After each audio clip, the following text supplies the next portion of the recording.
Terminal S, cours de mécanique quantique, paragraphe 2, la dualité en corpuscules. Alors, que nous apprend la vidéo que vous avez dû regarder ici? Eh bien, le résultat principal est le suivant, à savoir que si l'on réalise l'expérience des fentes de Young avec des objets macroscopiques comme des balles ici, évidemment, on observera sur un écran l'image des deux fentes.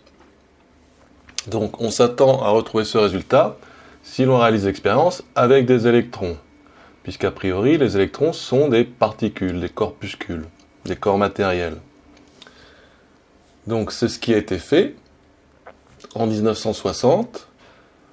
Il y a une période transitoire pendant laquelle, déjà, on n'observe pas l'image des deux fentes, mais les impacts des électrons semblent être aléatoires sur l'écran.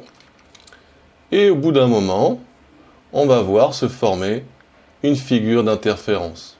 Donc c'est un résultat étonnant puisque ce résultat semble montrer que les électrons ont un comportement ondulatoire, puisqu'ils subissent le phénomène d'interférence.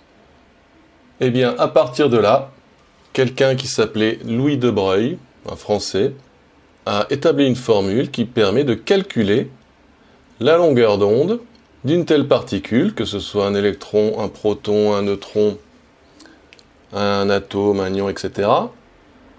Et la formule qui est à connaître, c'est la suivante, lambda égale h sur p, p est la quantité de mouvement, p égale mv.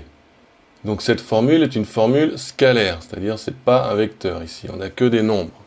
Donc c'est cette formule que je vous propose d'appliquer sur quelques exercices que je vous mets sur Pronote, et la suite pour jeudi.